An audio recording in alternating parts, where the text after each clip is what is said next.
Iglesia Bautista Betania Italia te invita a escuchar el mensaje de Dios para ti.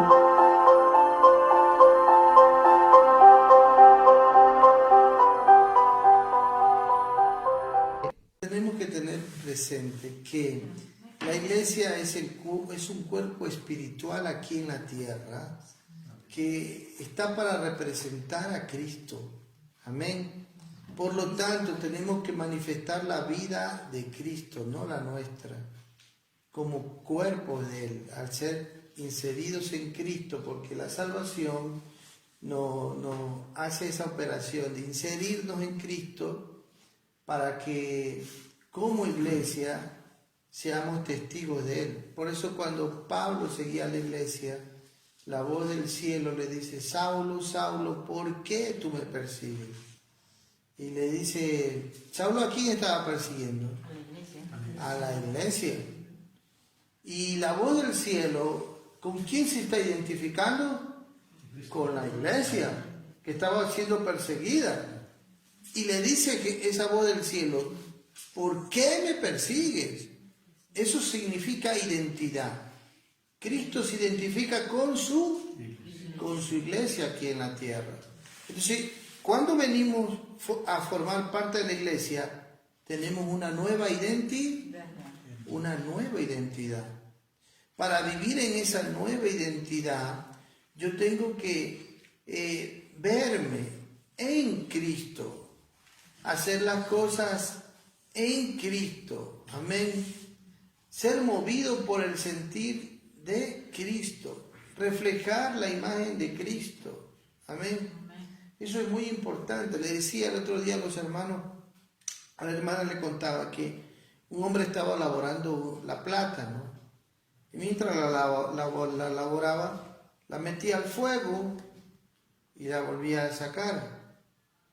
Y una señora lo miraba: ¿por qué trabajaba así, no? O sea, la metía la plata al fuego y la volvía a sacar, y la miraba y vuelta y la metía al fuego. Hasta que en una de esas ya la sacó del fuego, la miró y la puso acá la plata. Entonces la señora se acercó y le dijo: Señor, yo le he estado viendo a usted cómo usted trabaja la plata, pero he visto que usted la metía la plata al fuego y la volvía a sacar. La metía y la volvía a sacar. ¿Por qué hacía eso? Una. Y dos, ¿cómo supo el momento que ya no era de volverla a meter al fuego, sino de sacarla? ¿Cómo? Entonces el hombre que trabajaba la plata le dijo: mire, la plata es muy delicada para trabajarla, y si uno no la saca en el momento justo del fuego, se echa a perder, se quiebra. Por lo tanto, le dijo, y ahora le dice: ¿y por qué tanto la metí y la sacaba? Porque la plata tiene que, sus impurezas tienen que ser quemadas. Y entonces, una vez que las purezas son quemadas, es el momento justo de sacarla. ¿Ya? ¿Y cómo usted supo? Dice: porque yo la sacaba la plata y miraba mi rostro en la plata. Al no ver mi rostro bien reflejado en la plata, quiere decir que las impurezas todavía estaban. El momento que yo saco la plata y veo mi rostro bien reflejado en la plata, es el momento justo de sacarla, porque refleja mi rostro. ¿Ya? Quiere decir que todas las impurezas han salido, y entonces es el momento de dejarla, ya no volverla a meter en el fuego. Entonces, así Dios trabaja con su iglesia. Dios trabaja con su iglesia para purificarnos y quitar nuestra impureza. Nos mete en fuego, porque tenemos que reflejar su imagen. Amén. Y hasta que no reflejemos su imagen como iglesia, como cuerpo de Cristo, seguiremos siendo pasados por el fuego para que las impurezas salgan. Amén. Entonces vemos que la iglesia siempre ha pasado por ese proceso. Y nosotros como iglesia Es hora que entendamos cómo tenemos que vivir y a quién tenemos que reflejar. Amén. Me gustaron tus palabras, Cristian, que tú dijiste lo que ahora yo estoy diciendo. Tú dijiste, la iglesia es para reflejar a Cristo. Pero para reflejar a Cristo se necesita crecer en Cristo, madurar en Cristo, vivir en Cristo. Amén. Y por eso Pablo le habla a la iglesia de los Corintios, una iglesia que se jactaba de espiritualidad, pero que eran carnales, no habían crecido espiritualmente. En 1 Corintios 3 dice, ustedes son niños en Cristo. Le dice, habiendo celos, pleito, ira, contienda entre vosotros. Dice, así que no pude hablarles como espirituales. Entonces está hablando que la iglesia de Cristo es un cuerpo espiritual. Y entonces le dice ahí, mire, busque conmigo, 1 Corintios, para que usted se dé cuenta que no es palabra mía. 1 Corintios capítulo 3, les hace una pregunta a ellos y le dice, capítulo 3, versículo 3, vamos a leer, porque aún sois carnales, pues habiendo entre vosotros celos, contienda y disensiones, no sois carnales y andáis como hombres. ¿Qué significa esta pregunta que le hace aquí? No sois carnales. En otra palabra, y le dice, y andáis como hombre. Le está diciendo, en otra palabra, ustedes son salvos. Porque los llama hermanos en el versículo 1. De manera que yo, hermanos. Pablo está reconociendo que han nacido de nuevo, que son salvos, pero que todavía no están viviendo como un cuerpo espiritual. Y los llama carnales. Y dice, no sois carnales. Quiere decir que ya no son hombres naturales, sino que son hombres espirituales. Y por eso dice, ¿y andáis como hombres? O sea, ¿andáis como gente que no ha conocido a Cristo? Eso que le está diciendo. Entonces, pero no usa la palabra carne, sino carnales. Cuando la Biblia habla de la palabra carne, se refiere al hombre natural, que no ha nacido de nuevo, que no tiene a Cristo en el corazón, y por eso vive como hombre, porque es un hombre natural, porque el hombre natural no percibe las cosas del Espíritu, porque se han de discernir espiritualmente. Entonces, usa aquí la palabra carnales. La palabra carne, cuando se refiere al inconverso, del griego significa la palabra sarkinos, quiere decir que están perdidos. Pero la palabra carnales significa sarkikos, que significa que, en otras palabras, son niños en Cristo, que sí son salvos, pero que todavía viven como un hombre natural. Por eso en las cartas Pablo se va a referir a tres tipos de hombres. Al tipo de hombre que no conoce al Señor, que es un hombre natural, sin Cristo. Después se refiere al hombre carnal, niños en Cristo. Y después se refiere al hombre espiritual, a tres tipos de hombres. ¿Me explico? Ahora, para hacerles entender a ellos que nosotros como cuerpo de Cristo que somos, tenemos que vivir y entender que somos seres espirituales. Y ya no basta de vivir como hombres. Amén. ¿Dónde era el problema en la iglesia de los Corintios? Es que no habían madurado ni crecido. Cuando no se madura y no se crece en el Señor, es porque todavía reina el ego, reina el yo carnal. O sea, en otras palabras, reina todavía esa parte de la naturaleza que la Biblia lo llama a veces el viejo hombre. Por eso la Biblia, lea conmigo, Efesios capítulo 4. Yo sé que ustedes mueven Biblia rapidito. Efesios capítulo 4, versículo 24, la Biblia dice, y vestido de nuevo, es nuevo ahora, creado según Dios en la justicia y santidad de la verdad. ¿Sí se da cuenta? Entonces está hablando de un nuevo vestimiento. Si usted lee el versículo 22, dice, en cuanto a la pasada manera de vivir, despojaos en cambio del viejo hombre, hay que despojarse, que está viciado conforme a los deseos engañosos. Y entonces dice, ¿cómo uno se empieza a despojar de ese viejo hombre? ¿Por dónde empieza el despojamiento? Por la renovación de la mente.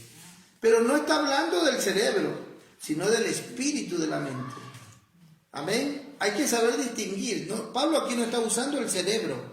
No está diciendo cambien de cerebro, sino que dice, renovaos en el espíritu, porque somos ahora un cuerpo espiritual, y renovaos en el espíritu de vuestra mente. Y dice, y vístanse del nuevo hombre. Y es eso que tenemos que entender, hermano. Amén. Y para hacer eso, tenemos que pensar como Cristo. Quiere decir, ser de verdad espiritual, donde entiendo que soy miembro de un cuerpo y que yo no puedo decidir solo las cosas a mi manera, como me parezca, como yo quiero. No, así no. Por eso que Pablo decía a la iglesia de los Corintios, 1 Corintios 11, el versículo 15 en adelante, le dice, en esto no los alabo, dice, cuando se reunían para hacer el ágape, dice, porque oigo que hay divisiones, disensiones entre ustedes, y en parte lo creo. Dice, pero es necesario que estas cosas acontezcan para ver quiénes son aprobados. ¿Sí se da cuenta cómo se refiere a la iglesia de los Corintios? Una iglesia que solamente causaba división, problema. ¿Y dónde estaba el problema, hermano? Es que todavía eran egoístas,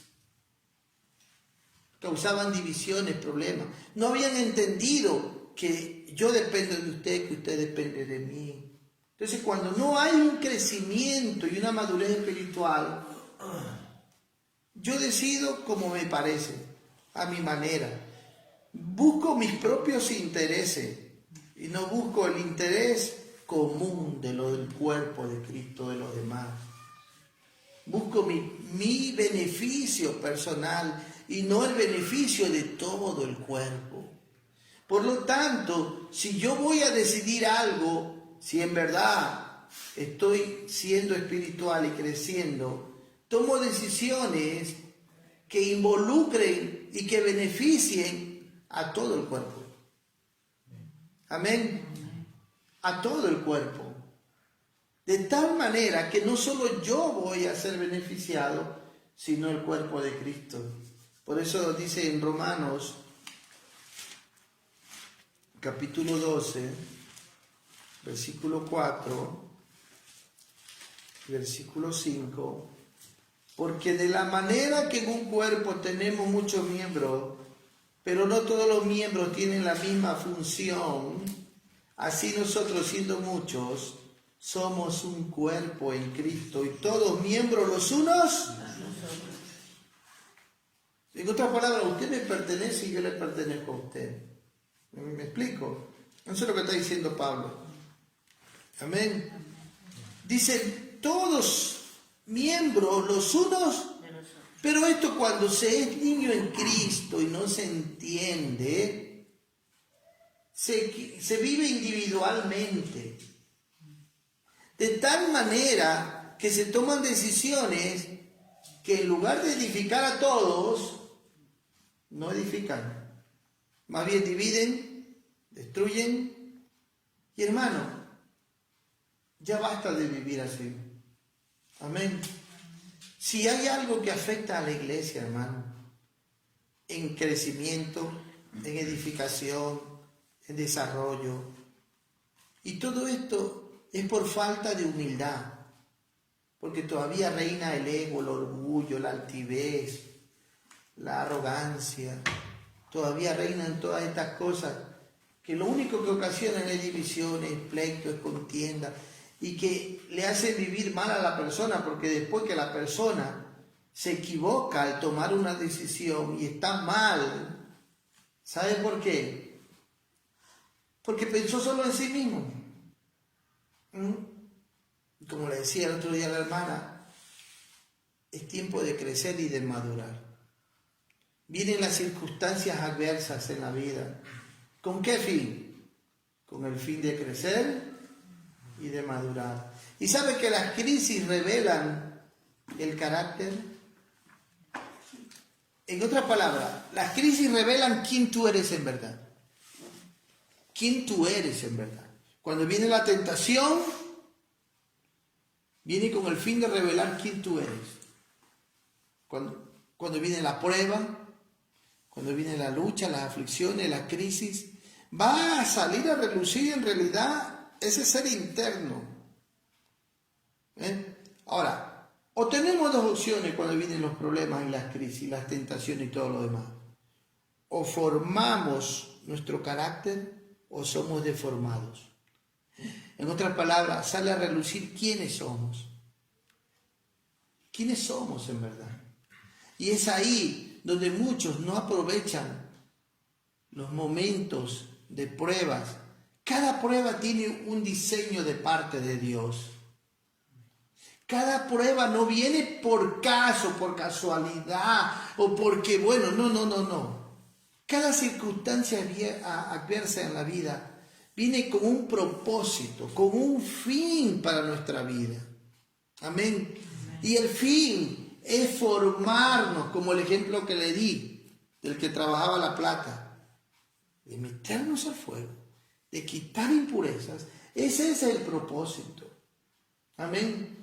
Para crecer, madurar, formarnos y llegar a reflejar la imagen de Cristo. Pero si en esos momentos de crisis, de prueba, de tentación, más bien cedemos al pecado, nos dejamos llevar del orgullo, de nuestros propios caprichos, de nuestras propias decisiones, huimos de los problemas o queremos resolverlos a nuestra manera, vamos a crecer, vamos a madurar, vamos a vivir en los planes y en los propósitos de Dios, en los intereses de Dios. No. Cuando nos vamos a ver, es como cuando un alumno pierde un año escolástico y tiene que volverlo a repetir. ¿Sabe por qué hay gente que vive de prueba en prueba, de problema en problema, de adversidad en adversidad, de circunstancia en circunstancia y nunca salen? Es que se quedan de año. Es que no aprenden en las crisis, no sacan provecho, no crecen, no maduran. Siguen viviendo con su egocentrismo, siguen viviendo siendo emocionalistas nada más, carnales. Pero vivir de convicciones, nada que ver. Entonces cuando golpea la tentación a su vida, cede. Cuando viene la prueba, cede. Viene la circunstancia, caen, flaquean. Y ese es el problema, hermano. Entonces la iglesia de los Corintios se creó una iglesia espiritual porque tenían dones, porque sabían palabra, porque tenían tantos talentos y tantas cosas. Nada de eso lo hace espiritual al cristiano. Al cristiano no lo hace espiritual porque sepa toda la Biblia o 4 cosas de la Biblia, o porque haya entendido la doctrina de Cristo. No lo hace espiritual que tenga dones, no lo hace espiritual que sea talentoso. Nada de eso nos hace espirituales. Lo que nos hace espirituales es que esta palabra se haga viva en nosotros. ¿Me explico, hermano? Porque hasta el diablo predica bien. El diablo conoce el evangelio mejor que todos nosotros. Esa es la realidad. Entonces, lo que Dios quiere de su iglesia no es que sepamos y conozcamos el Evangelio, sino que vivamos el Evangelio. Es que vivamos el Evangelio. Porque de nada sirve que nos jactemos que conocemos la verdad si no vivimos en esa verdad. De nada sirve. ¿O sirve de algo? De nada. Porque entonces el Evangelio trata de vida. En otras palabras, tu fe, si es verdadera, tiene que tener prueba de vida en ti. Como tú dijiste, testimonio. O sea, el mundo necesita ver que nuestra fe es real porque cuenta con un testimonio de vida. Por medio de eso, muchos vendrán también. Amén. Eso. Porque va a haber una iglesia que de verdad se ama, de verdad crecen, maduran, viven unidos, se apoyan el uno al otro. Hay compañerismo, hay amistad. ¿Sabe que cuando tienen sus problemas, sus necesidades, buscan a su pastor? Incluso hasta antes de tomar una decisión, ¿sabe qué hace el espiritual? El que de verdad es humilde, el que de verdad quiere crecer, el que de verdad sabe que forma parte de un cuerpo, busca y dice, pastor, ¿sabe qué? Tengo este problema. Ayúdeme. ¿Qué le parece? ¿Puedo tomar esta decisión o no? Y sabe una de las cosas, yo le digo a la iglesia, hermano, la vida está llena de decisiones, ¿sí o no? Diariamente la vida está llena de decisiones. ¿Cómo yo saber cuál es la decisión justa y correcta que tengo que tomar en mi vida? ¿Cuál es? Se me va a hacer fácil tomar la decisión cuando en mi vida tengo las prioridades en el orden correcto. Si yo en mi vida tengo mis prioridades en el orden correcto, mis decisiones no serán difíciles de tomar. ¿Me explico? Porque tengo prioridades, las prioridades de Dios en el orden correcto en mi vida. Sé que primero está Dios. Amén. Que formo parte de su cuerpo, de su iglesia. Y por lo tanto mis decisiones tienen que ir alineadas a los intereses de Dios, no a los míos. ¿Me explico? De esa manera demuestro madurez. De esa manera demuestro un liderazgo en mi propia vida para saber tomar bien las decisiones. Amén. Y no causar daño. Amén. Porque cuando nos equivocamos en nuestras decisiones y nos vamos fuera de la voluntad de Dios, no solo nos hacemos daño a nosotros, sino que hacemos daño a otros. Como cuerpo de un miembro de un cuerpo. ¿Me estoy explicando? Entonces, como iglesia, necesitamos entender eso. Amén. Entonces, ahí no nos vamos a equivocar, porque tenemos las prioridades correctas y somos humildes para hacer saber nuestros problemas, nuestras necesidades. ¿Sabe? Y es una gran verdad, hermano, porque hay muchos que se van quedando en el camino, otros que se sienten no tomados en cuenta, otros que no se sienten que nadie los conoce. Y el problema es que no se abren, es que no se dejan conocer. El problema es que no son tan orgullosos que se guardan sus cosas para sí, se las tienen solo para ellos. Y quieren afrontar sus propios temores solos, sus dudas solos, sus cosas solos. Y después cuando están, ahí viene la falsa humildad. ¿Cuál es la falsa humildad? Sentirse la víctima, o el rechazado, o el que está que nadie se interesa en él o en ella. ¿Me explico? Entonces, no, tenemos que cambiar. Tenemos que entender, ser humildes y decir, por eso que en Romanos dice que somos muchos miembros, pero todos formamos parte de un solo cuerpo. Y miembros los unos de los otros. ¡Ay! Quiere decir que yo dependo de usted depende de mí. Tiene que haber ese compañerismo, esa amistad. Eso. Como no hay nada de eso, porque no se crece, después cuando, ¿qué pasó, hermano? Es que fallé, es que caí, es que hice esto, es que pasó esto, aquello, es que... Entonces, no hemos entendido como iglesia quiénes somos, cómo tenemos que funcionar, cómo tenemos que vivir. ¿Me explico, hermanos? Entonces, la iglesia de los Corintios, de los Hechos, nos da que en Hechos 2:42 que todos ellos crecían siguiendo las enseñanzas de los apóstoles, eran fieles, comían juntos, participaban juntos. O sea, una iglesia donde había un compañerismo y una unidad. Y es que así tenemos que aprender a vivir. Amén. O sea, en otras palabras, vernos como una familia. Vernos como una familia. Con pureza. Con pureza. Por eso Pablo le dice a Timoteo, y él que era un pastor joven, amén, le dice, saluda a las jóvenes con pureza. Míralas como tu hermana. A los jóvenes, igual como tus hermanos. A los ancianos, si les vas a llamar la atención, llámale la atención como que si fuese tu padre.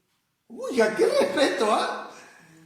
Porque él, siendo un pastor joven, Pablo le daba instrucciones, le dice, mira, tú, ninguno menosprecie tu juventud, porque como eres un pastor joven, te van a menospreciar. Pero dice Pablo a Timoteo, le dice, pero tú, cuando hagan eso o quieras y tengas que llamar la atención a un anciano, trátala como que si fuera tu padre.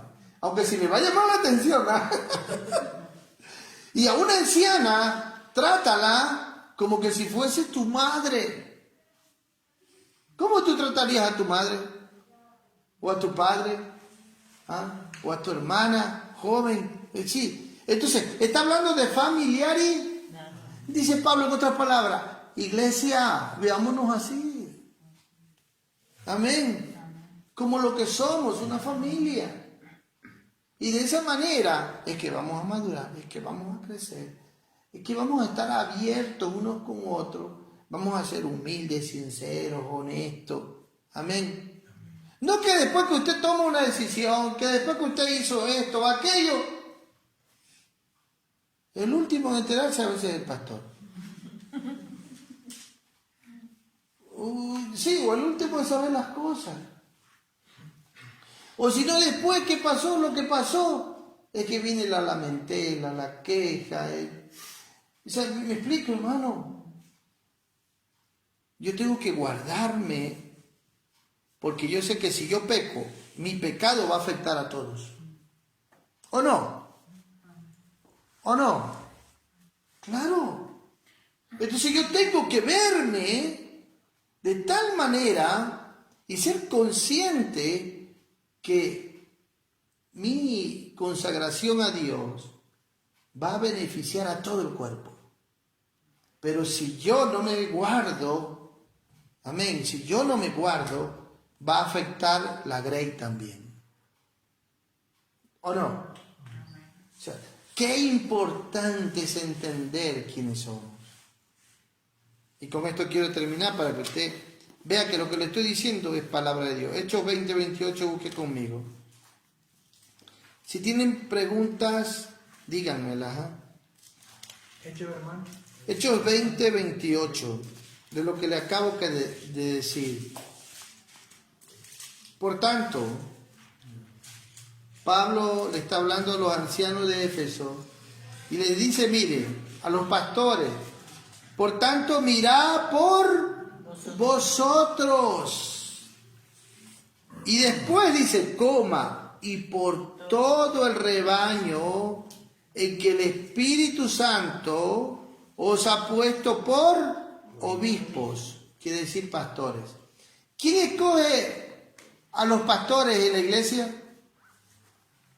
¿Quién escoge a un hombre para ser pastor? De acuerdo a lo que estamos leyendo. Aquí dice el Espíritu Santo. Nadie nombra en la iglesia a un pastor porque estudió el instituto bíblico, porque tiene tantos años en la iglesia. No. O la iglesia dice, te vamos a escoger a ti como pastor. No, tampoco así. La Biblia dice que quien escoge es el Espíritu Santo. La iglesia lo que hace simplemente es reconocer que aquel hombre ha sido escogido por el Espíritu Santo. ¿Por qué? Porque aquel hombre es conocido en la iglesia, es servicial, es dado a Dios, es dado a los hermanos. Amén. Es un hombre que verdaderamente cuida. Entonces viene reconocido simplemente. Amén. Pero no es porque la iglesia lo pone a decir, bueno, tú vas a ser nuestro pastor. No, así no funciona. Y por eso dice, para apacentar la iglesia del Señor, la cual Él ganó por su sangre. Pero el primero que se tiene que cuidar, ¿cuál es? El pastor.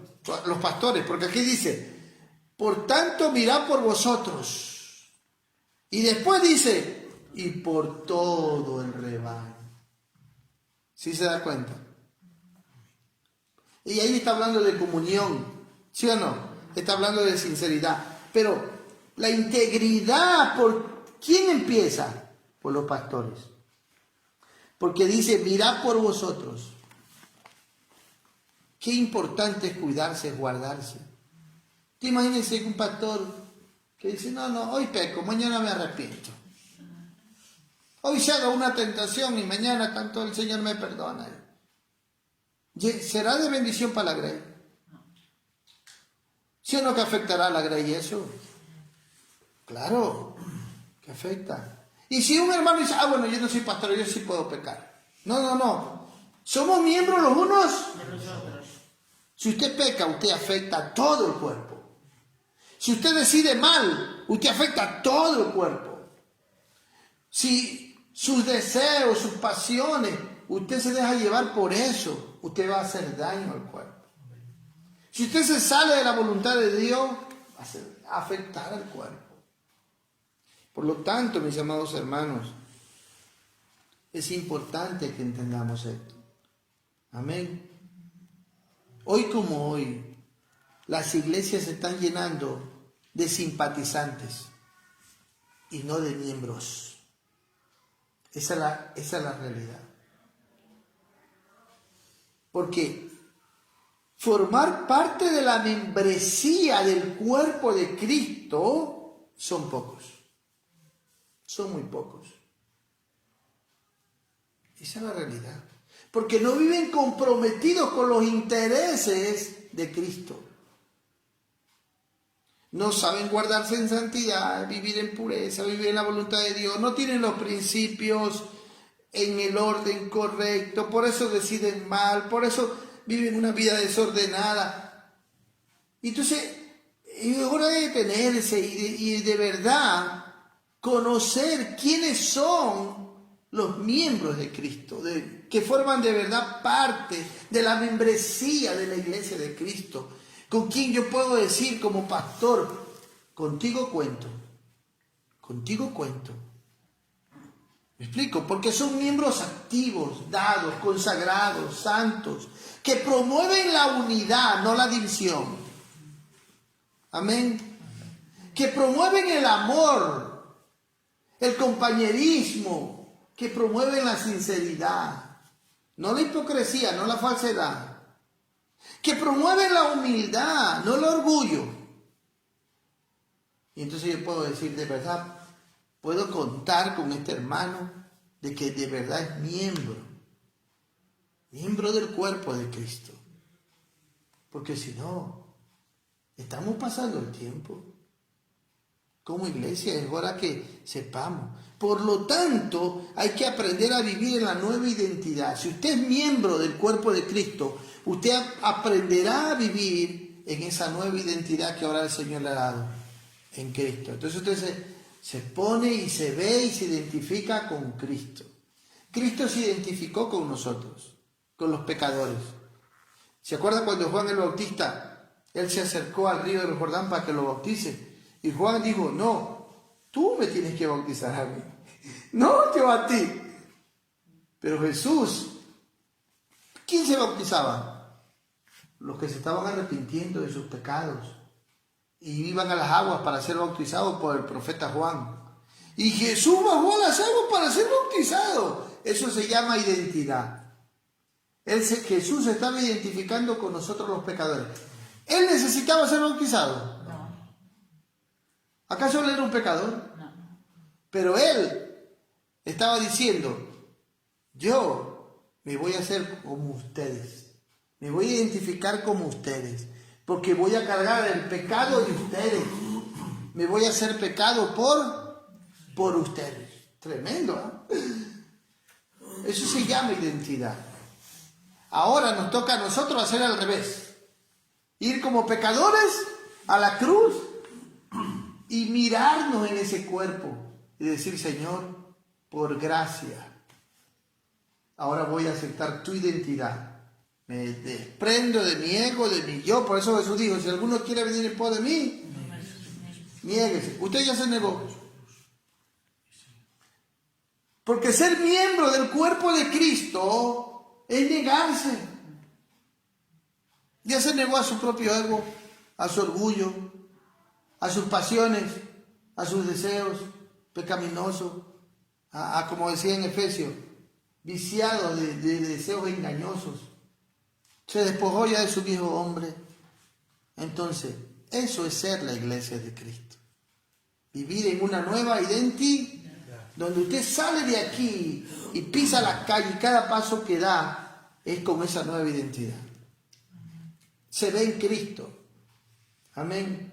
El mundo, ¿qué hizo con Cristo? Lo odió, lo menospreció, lo calumnió, lo rechazó, hasta que lo mató. Y a todos sus seguidores lo mismo hicieron con ellos. Fueron mártires. ¿Sabe qué nos espera a nosotros? Con esa nueva identidad. No espere que el mundo le aplauda, que el mundo le acepte, que el mundo lo elogie. No. Nosotros vamos contracorriente. Si usted de verdad es parte de la iglesia de Cristo, forma parte de esa nueva identidad, salga al mundo y sea consciente que lo que le va a hacer el mundo a usted es lo mismo que le hicieron a Cristo. Es lo mismo. Pero no tenga miedo de abrir su boca, confíe de que Dios está con su boca y predique a Cristo. Amén. Eso es, mi hermano. Así que, por eso es que el evangelio es duro. El evangelio de Cristo, no cualquier evangelio, porque hoy se está predicando mucho evangelio. El evangelio de Cristo es duro para el pecador, porque lo confronta a despojarse de su propia naturaleza, de su propio ego, de su propio yo. Ahora ya empieza a odiar el pecado. ¿Cuánto odia usted el pecado? ¿Cuánto usted odia el pecado? Usted ama a Cristo. ¿Ah? Esa es la verdad. Mientras más ama a Cristo, más odia el pecado. Y ahora sí se identifica en esa nueva identidad. Amén. Mientras más humilde es usted, por eso Jesús dijo, aprended de mí que soy. ¿De qué? De corazón. Quiere decir de pensamiento, de deseo, de voluntad, de emociones, de todo. Humilde. Humilde, hermano. Amén. Así que, ¿preguntas? ¿Arrepentimiento? ¿Quién se quiere arrepentir? ¿Reconciliar? ¿Ah? ¿Cree usted que sus decisiones que ha tomado o que piensa tomar están dentro de la voluntad de Dios? ¿Sí o no? ¿Cree usted que sus deseos están de acuerdo a los deseos de Dios? ¿Sí o no? Esa es la realidad, hermano. Entonces, vamos a orar, amén. Y que Dios nos ayude a mirarnos y a vivir en esa nueva identidad. Padre, te alabamos. Tú estás aquí, Dios, conociendo nuestro corazón. A ti no te podemos engañar, porque tus ojos examinan aún lo más profundo de cada uno de nosotros. Solo tú eres el único Dios que en realidad nos conoce. Ayúdanos, Señor, a conocernos, así como tú nos conoces, y a mirarnos así como tú nos miras. No permita, Dios, que tengamos un falso concepto de nosotros mismos, creyéndonos ser lo que no somos. En el nombre de Jesús, enséñanos, Dios, a vivir en ti, a movernos en ti, para tu gloria, Señor, te lo pedimos. Llévate todo lo oculto y lo vergonzoso de nosotros, con tu preciosa sangre. Ayúdanos, Señor, a arrancarnos, a desprendernos de nosotros mismos. Te lo pedimos en el nombre de Jesús. Señor, ministra a tu iglesia, en cualquier parte del mundo, Señor, donde está tu iglesia, tu membresía verdadera. En el nombre de Jesús. Gracias, Señor. Has escuchado el mensaje de Dios para ti. Nuestra Iglesia Bautista Betania Italia se complace en invitarte a nuestra congregación, situada en Vía Adriano 45A en Milano. Para información, llama al 371-3102-350 o también al 320-2146-833. Te esperamos. Que Dios te bendiga.